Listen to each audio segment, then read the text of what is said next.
morning. It is Friday the 10th of April. I'm Maeve McMahon and you're watching Europe Today, your daily dose of European news and analysis in just 20 minutes. Coming up, Israel's actions in Lebanon are putting the US-Iran ceasefire under severe strain. The EU's top diplomat Kaja Kallas has warned.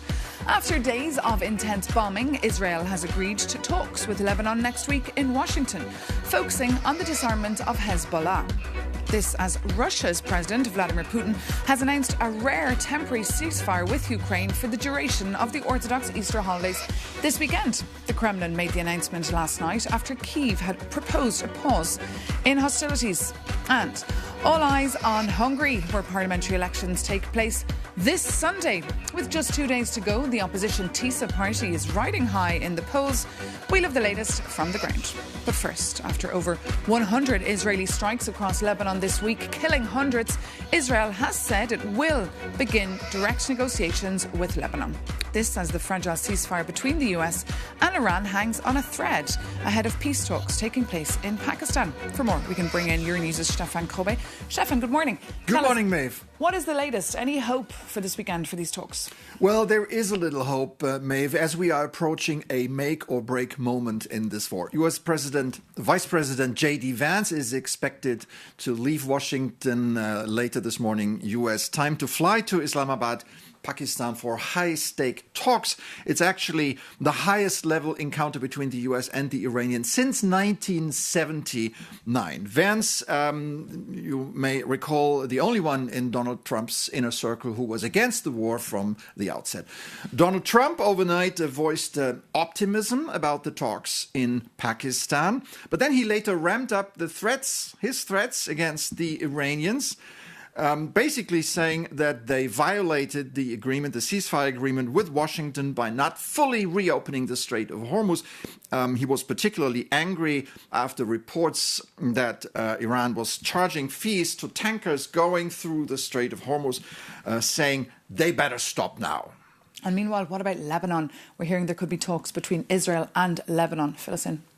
Well, first of all, we haven't seen any renewed airstrikes over the past few hours. That's good news, although the Israeli Defense Forces warned residents of southern Beirut that strikes may be coming and that they better evacuate the place. Then last night, Israeli Prime Minister Benjamin Netanyahu announced that he has instructed his cabinet to open direct talks with Lebanon to disarm Hezbollah and establish peace relations between the two countries. That is an important development because until now, Israel's strategy seemed to have been something like, you can't make an omelette without breaking eggs, meaning hit hard first and talk later.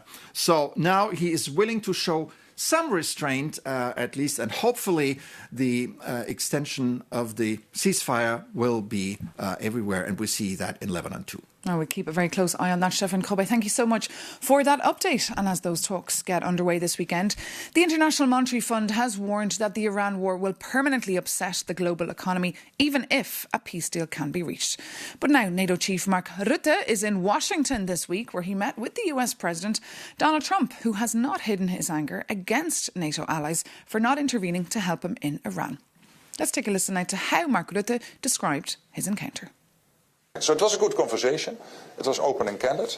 I sensed his disappointment about the fact that he felt that too many allies were not with him. And I explained to him yesterday, I said, hey, Mr. President, clearly the overwhelming majority of Europeans have done what the US asked of him and what was previously agreed in these circumstances. Mark Rutte there speaking in DC, and President Trump, of course, has threatened several times to leave the NATO allies in recent days unless the coalition intervenes to secure the Strait of Hormuz. For more, our correspondent Shona Murray now is here in the studio. Shona, good morning. Tell us, are NATO allies really under pressure here to reopen the Strait? They're under huge pressure now. Donald Trump issued an ultimatum through Mark Rutte in DC saying that NATO allies need to come up with a solution to reopening the Strait of Hormuz within days and not weeks. This was confirmed to me last night by a NATO source who said that they'll probably end up having to send vessels, maybe warships, certainly personnel, and get it open. Now, we know that around 40 countries, mainly through NATO, but also Japan, Australia, South Korea, have been working on a plan to secure it when the hostilities end, because they didn't want to put their own people in harm's way. But Donald Trump is saying, no, we need that done immediately. So massive pressure. And remember, it's in the context of Donald Trump berating NATO and threatening to leave the alliance, because it's really, really a very difficult moment for them. And meanwhile, you spoke exclusively to Turkey, NATO ally. You spoke to their trade minister. What did he have to say about all this? Well, Turkey's very interesting in all of this because, remember, they had to intercept at least 4 ballistic missiles that went into Turkish airspace from Iran, the Iranian war. So it nearly dragged NATO into the whole conflict. Turkey is also involved in some of the negotiations, and it's the second biggest army with inside NATO. And I caught up with the trade minister, Umar Bolat, and I asked him what he thought about the ceasefire in particular, whether Lebanon was involved and whether or not he thought it was going to last. If the US wants a lasting and sustainable peace in the Middle East, as Mr. Trump acclaimed after the ceasefire was set,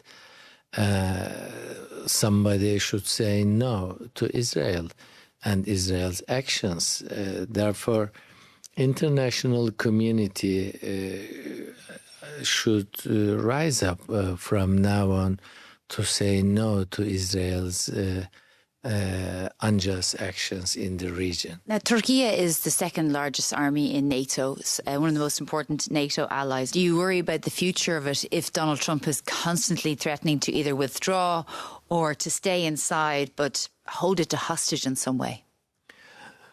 I mean, politicians and leaders may have some statements depending on circumstances, timing, and place, and the incidents.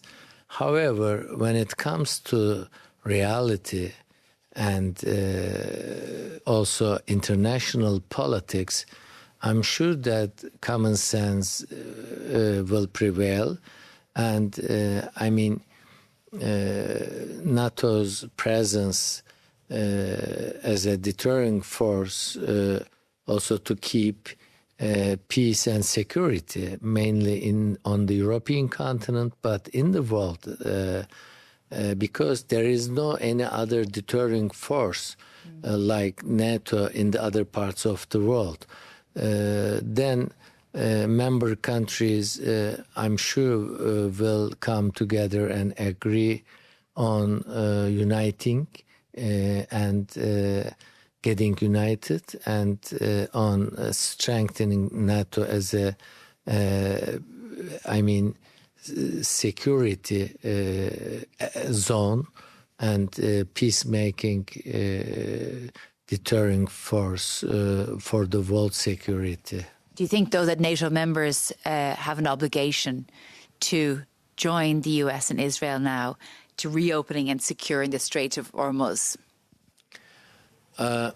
So far, there have been no any indications of that.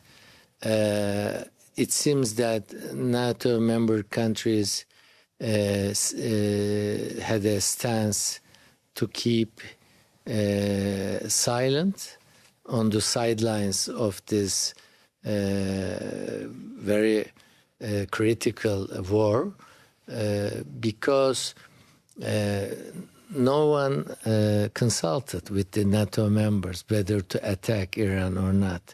So it seems that the NATO member countries seemed that this would be short-lived, but it didn't. It wasn't short-lived, and they did not think about very negative effects on their economies, on the world economy, and they thought that this was an operation only to be carried out for the interests of Israel, not for NATO's interests, not for the world's goodness, I would say. But do you think it's fair then that Donald Trump is asking for their help now, because he's saying, we're all in NATO, you have an obligation to help me because now I'm under pressure. Do you think they're obliged, or are they within their rights to say, we are a defensive organisation and we weren't consulted about this conflict? Yes. Your question is also the answer for that. Okay. Turkey's Trade Minister there, Omar Bolat, speaking to our Shona Murray. And now for the view from the United Nations. Your News' Maria Tadeo spoke exclusively to the President of the UN General Assembly, Annalena Baerbock, and started by asking her what the UN can say or do when a US president threatens to wipe out a whole civilization. I made very clear from the beginning on of this war that the Charter of the United Nations is not optional, including the protection of civilians, including humanitarian law. And obviously, in a situation with a nuclear threat, with severe human rights violations in Iran, there's a responsibility for the world, but within international law. And this means, first of all, protections of civilians. And therefore, it was very important that there was a strong backlash against this rhetoric, which is contradicting international human rights and international law. I got to ask you, the reason why I mention is the UN still capacitated to make sure that international law still applies is because we've seen much criticism over the past year suggesting that the UN is part of the problem, that the UN has not been able to adapt to new times, that the UN has not been able to resolve any major conflict over the past 2 years, and that it has become obsolete. Is that fair criticism? Is there a need for reform? Or do you look at it and say it is ultimately being politicized? This criticism is political. Without any doubt, the UN needs a deep reform, but we're in the midst of this reform. It's called UN 80. Antonio Guterres, the Secretary General, has started this process last year, meaning to make it more efficient. We have more than 40,000 mandates, meaning resolution, which is the UN is dealing with. Since 17 years, we are trying to reform the Security Council, which is touched with the veto initiative. But unfortunately, it needs the agreement also by the members of the Security Council. And I always relate a bit to the national context because, for example, also in all our European countries, we have clear rules that you should not kill anybody. Unfortunately, murder still happens. And nobody would say, OK, we should just get rid of the criminal code now because we could not prevent the murders. But police and the work in society has to as much as to counter it. And it's the same for the United Nations. We have to do every day to be better than the day before, but we heavily depend on the member states. And if a member state starts a war of aggression, then it's not the UN failing or the charter is not clear enough that this is not allowed, but it's member states who is in well awareness of breaching the charter, pressing this war forward. And this is why it needs the counter pressure from other member states as well. And there's a quote of one of the former Secretary General, which I think is important to remember what the UN is for. It says, the UN was built not to bring humanity to heaven, but to prevent humanity from hell. Do you consider that the Board of Peace could become a challenger, a contender to the UN, or is that something that you simply do not see will be a credible rival in the future? It cannot outlast the UN. There's a good reason that at the UN, every member state, no matter how big or small, how powerful, has an equal seat at the table. And this is unique responsibility and also the unique role the UN can play. And member states made very clear, also those who joined the Board of Peace, that this is only with regard to Gaza, and for any other matter on peace and security, it's for a good reason, the United Nations, where you don't have to pay because you're representing the people of your country and everybody is equal. Annalena Baerbock there speaking to our Maria Tadeo. Now, just 2 sleeps to go until Hungary's parliamentary elections take place this very Sunday. And for the first time since coming into power in 2010, Viktor Orban faces a real opposition with the TISA party of Peter Mayer. For the latest, we can cross now over to Budapest and bring in our Hungary correspondent, Adam Mayer. Good morning, Adam. So it's the final push now for this campaign. Tell us, what are the contenders up to for the last couple of days? Good morning to you as well. As you mentioned, we are in the final stages of the campaign and both contenders are campaigning very heavily online at a very different pace offline. So the Prime Minister, Viktor Orban, is only going to have 2 campaign rallies, one tomorrow and one today. while the opposition leader, Péter Magyar, is going to have 11 campaign rallies. The earliest one is starting at 9:30 in the morning. So he's traveling the country and trying to get to the voters at the last minute as well.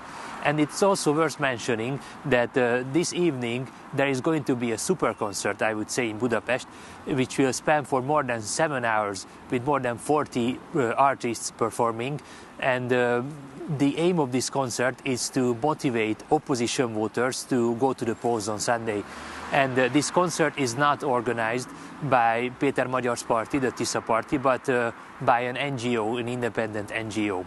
So as we are approaching the final days, the pollsters are publishing their last opinion polls ahead of the elections, and we don't see big shifts. So independent pollsters still say that the opposition is leading, but many people are cautious. Many people are thinking that maybe the pollsters are not right. So we are in a very intense situation, and we will have a very exciting last 2 days and an exciting election night in Hungary.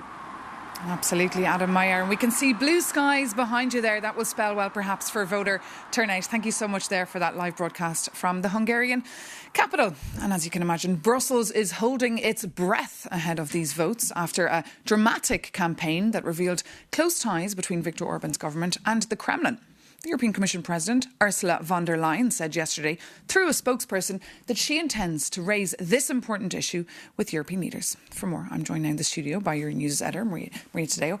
Maria, just remind our viewers how big the stakes are here for the European Union. Well, look, this election is the big one. Talk to any diplomat, they'll tell you the Hungarian election is by far the most important and the most consequential for the European Union for all the reasons that you listed. Obviously, there's the sanctions policy at stake, the veto policy, which is driving everyone crazy within the European Council. Now the tapes coming out between the Russian foreign minister and the Hungarian foreign minister. Look, no one is shocked that these two talk, but the idea that you now have that on tape obviously has incredibly resonated across the table. And again, it feeds into this idea that we've now talked about. This is not just a political clash. This clash between Budapest and Brussels has been years in the making. But for many member states, you look at Poland, the Baltics, etc., they say this is now a question of serious national security because of this Russian aspect into this campaign. Now, when you look at the polls, and this is where it gets relevant, Viktor Orban could lose or would lose, if you believe those polls, the Hungarian election. And that means that Péter Magyar will be and will lead the next government. Péter Magyar is not your pro-European in the classical liberal sense of the word, but it is or could be a significant shift from the current administration for two reasons. He's saying he wants to make Hungary now a fully functioning member of the EU and NATO. He also says he wants to tap into the frozen cash. This is money, both structural money for Hungary, which has been blocked now for years over concerns of rule of law, but also defense money that Hungary needs to rebuild its army. Now, to do that, something will have to change when it comes to certainly rule of law. Whether that is structural, cosmetic, the degree of the change remains to be seen, but that is something that will have to change. Now, for the European Union, this has been a campaign where they have really played this very low profile. They have been very concerned that whatever they say or do could be instrumentalized on the campaign trail by the Orban side. But as it stands now, you're looking at an election that could bring change into Hungary in a way that has massive ramifications for the EU. And if not, what about if Viktor Orban does stay? Does Brussels have a plan? Look, and that's a very good question because, Maeve, the polls at this stage would say, you know, there's a double-digit lead. No one that I speak to in Brussels actually believes, and we'll see on Sunday, you know, maybe we'll be back here and we'll eat our words, but nobody believes that that is going to manifest in the sense that when you enter the final days of the campaign, new votes come in, you can say something in the polls, but actually when it comes to the exact day, you change your mind. They are preparing. You would be a fool to count Viktor Orban out. And of course, I could see an Orban that is perhaps lighter, but also stronger when it comes to all of the blocking points, the sanctions, the veto, etc. OK, whatever happens, of course, with these elections, we will report it. And Maria Tadeo, you'll be live with our team in Budapest on the ground. We'll also have a special live show, rolling coverage, bringing right here on Europe Today Monday. So tune in for that and keep an eye on our live blogs as well online. Thank you so much, though, for watching. Take care and stay with us here on Euronews.